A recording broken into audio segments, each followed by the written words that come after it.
வணக்கம். வாங்க இன்னைக்கு ரயன் ஹாலிடேயோட ஈகோ இஸ் தி எனிமி, அதாவது அகந்தையே எதிரி புத்தகத்துல இருக்கிற முக்கியமான சில ஐடியாக்களை பத்தி பார்ப்போம். உங்களுக்கும் உங்க கனவுகளுக்கும் நடுவுல நிக்கிற அந்த கண்ணுக்கு தெரியாத சக்தி என்னன்னு தெரிஞ்சுக்க நீங்க தயாரா? சரி, வாங்க உள்ள போலாம். ஒரு நிமிஷம் யோசிச்சு பாருங்க. உங்க வாழ்க்கையில நீங்க அடைய நினைக்கிற ஒரு பெரிய இலக்கு இருக்கு இல்லையா? அந்த இலக்கு அடையறதுக்கு எது பெரிய தடையா இருக்கு? உங்க கூட வேலை செய்றவங்களா, உங்க மேனேஜரா, இல்ல மார்க்கெட் சரியில்லையா?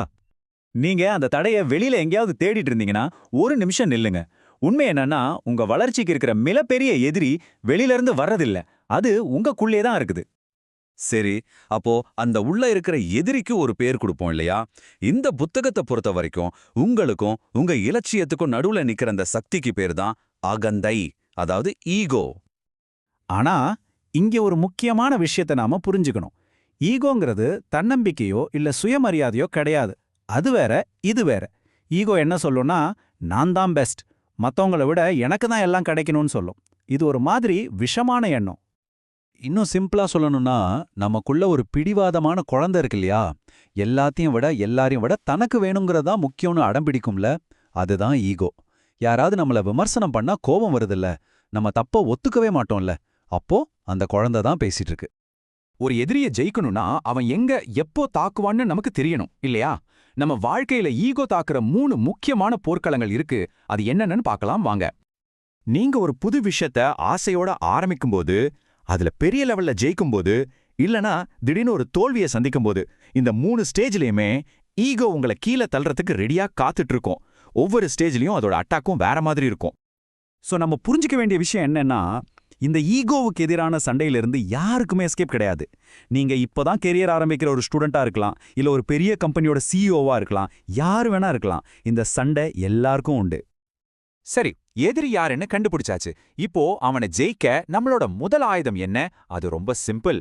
எப்பவுமே நாம ஒரு ஸ்டூடெண்ட் அப்படிங்கிற மனநிலையில இருக்கிறது தான். மெட்டாலிக்கா பேண்ட் தெரியும் இல்லையா? அதுல இருக்கிற கர்க் ஹேமட்டோட கதையை எடுத்துப்போம். அவருக்கு அவரோட கனவு பேண்ட்ல சேர்ற வாய்ப்பு கிடைக்குது. ஒரே ராத்திரியில அவர் ஒரு பெரிய ராக் ஸ்டார். ஆனா அவர் செஞ்ச வேலை என்ன தெரியுமா? அவர் ஒரு கிட்டார் டீச்சரை தேடி போனாரு. ஏன்னா அவருக்கு தெரிஞ்சது, நான் இன்னும் கத்துக்க வேண்டியது நிறைய இருக்குன்னு. இப்போ உங்களை நீங்களே கேட்டு பாருங்க. உங்களுக்கு ஒரு வெற்றி கிடைச்சா முதல்ல அதை கொண்டாடுவீங்களா, இல்ல அடுத்து என்ன கத்துக்கலாம்னு யோசிப்பீங்களா? இந்த கோட் பாருங்க, ரொம்ப பவர்ஃபுல். எனக்கு எல்லாம் தெரியும்னு நீங்க எப்ப நினைக்க ஆரம்பிக்கிறீங்களோ அப்பவே உங்களால புதுசா எதையும் கத்துக்க முடியாது. உங்க ஈகோ அந்த மாதிரி சொல்லும்போது, அது உங்க வளர்ச்சிக்கு முன்னாடி ஒரு பெரிய கதவை போட்டு சாத்திருது. சரி, நம்மளோட 2வது ஆயுதத்துக்கு வருவோம். உங்க செயல்களுக்கு பின்னால இருக்கிற காரணம் என்ன? உங்களை உண்மையிலே எது மோட்டிவேட் பண்ணுது? ஜான் பாய்ட்னு ஒரு மிலிட்டரி ஸ்ட்ராட்டஜிஸ்ட் இருந்தாரு. அவர் அவரோட ஸ்டூடெண்ட்ஸ் முன்னாடி ஒரு சாய்ஸ் வச்சாரு. ஒரு ரோடு 2ஆ பிரியற மாதிரி. அந்த சாய்ஸ் நம்ம எல்லாருமே நம்ம கரியர்ல ஒரு கட்டத்துல சந்திக்க வேண்டிய ஒண்ணு. இந்த 2 பாதையும் பாருங்க. முதல் பாதை ஆவது, அதாவது ஒரு பெரிய ஆளா ஆகணும். அதுக்காக காம்ப்ரமைஸ் பண்றது, ப்ரொமோஷன் வாங்குறது, நல்ல பேரு வாங்குறது. 2வது பாதை செய்வது, அதாவது உண்மையிலே ஏதாவது செய்யணும், ஒரு மாற்றத்தை உண்டாக்கணும். ஒன்னு ஈகோக்கு தீனி போடுது, இன்னொன்னு உங்க மனசுக்கு. சிம்பிளா சொல்லணும்னா, ஆவதுங்கிறது ஈகோ, செய்வதுங்கிறது உங்க நோக்கம், உங்க பர்பஸ். சோ அடுத்த தடவை நீங்க ஒரு வேலையை எடுக்கும்போது உங்களை நீங்களே இந்த கேள்வியை கேளுங்க. நான் ஒரு பெரிய ஆளா ஆகணும்னு இதை பண்றேனா, இல்ல உண்மையிலே இதை செய்யணும்னு பண்றேனா? சரி, நம்மளோட 3வது மாற்று மருந்து. இது இந்த சோஷியல் மீடியா காலத்துல ரொம்ப ரொம்ப முக்கியமானது. நாம ஒரு வேலையை ஆரம்பிக்கிறதுக்கு முன்னாடியே அதை பத்தி ஃபேஸ்புக்ல, இன்ஸ்டாகிராம்ல போஸ்ட் போடுறோம் இல்லையா? அதுக்கு எதிரான ஒரு ஆயுதம் இது.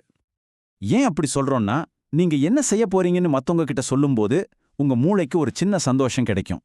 அது கிட்டத்தட்ட அந்த வேலையை செஞ்சு முடிச்ச மாதிரி ஒரு ஃபீலை கொடுத்துரும். ஆனா அது ஒரு பொய்.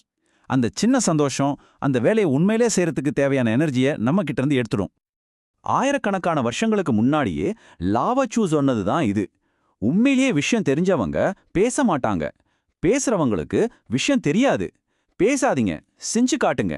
உங்க வேலைதான் மத்தவங்களுக்கு நீங்க யாருன்னு சொல்லணும். சோ அமைதியை ஒரு வீக்னஸா பார்க்காதீங்க. அமைதிங்கிறது தான் உண்மையான பலம். யார் ஒருத்தர் உண்மையிலேயே தன்னம்பிக்கையோட ஸ்ட்ராங்கா இருக்காங்களோ அவங்க அமைதியா தான் வேலையை செய்வாங்க. இப்போ நாம முடிவுக்கு வரோம். ஆனா இங்க சொல்ல போற விஷயம்தான் ரொம்ப ரொம்ப முக்கியம். ஈகோவை ஜெயிக்கிறதுங்கிறது ஏதோ ஒரு நாள்ல முடியிற விஷயம் கிடையாது. அது ஒரு லைஃப் லாங் ஃபைட். இது ஜிம்முக்கு போற மாதிரி தான். ஒரே ஒரு நாள் போயிட்டு நான் ஃபிட் ஆயிட்டேன்னு சொல்ல முடியுமா? முடியாது இல்லையா? டெய்லி போகணும். அதே மாதிரி தான் ஈகோவுக்கு எதிரான போராட்டமும். நம்ம பார்த்தோமே அந்த 3 ஸ்டேஜ்: ஆசை, வெற்றி, தோல்வி. ஒவ்வொரு கட்டத்திலையும் இந்த சண்டைய நாம புதுசா தான் ஆரம்பிக்கணும். கடைசியா கேள்வி இதுதான். நம்ம இவ்ளோ நேரம் பேசுனது எல்லாமே ஒரே ஒரு சாய்ஸ்ல வந்து நிக்குது. இந்த சாய்ஸை நீங்க இன்னைக்கு மட்டும் இல்ல, உங்க வாழ்க்கையில ஒவ்வொரு நாளும் எடுக்கணும். நீங்க எதை தேர்ந்தெடுக்க போறீங்க? பணிவையா இல்ல அகந்தையா? ஒரு பக்கம் கத்துக்கிறது, நல்ல உறவுகள், உண்மையான வெற்றிக்கு வழிவகுக்கிற பணிவு. இன்னொரு பக்கம் உங்களை கண்ண மூடிட்டு போக வைக்கிற, தனியா ஆக்குற, கடைசியில தோல்வியில கொண்டு போய் விடுற அகந்தை. நினைவுல வச்சுக்கோங்க, இந்த சண்டை ஒரே ஒரு நாள்ல ஜெயிக்கிறதே இல்ல. இது ஒவ்வொரு நாளும் ஒவ்வொரு நிமிஷமும் ஜெயிக்க வேண்டிய ஒரு சண்டை. இது ஏதோ ஒரு பெரிய ஜெயத்தை பத்தினது இல்ல, உங்க மனசுக்குள்ள நடக்கிற சின்ன சின்ன சண்டைகள்ல ஜெயிக்கிறத பத்தினது. உண்மையான வேலை இப்போதான் ஆரம்பமாகுது.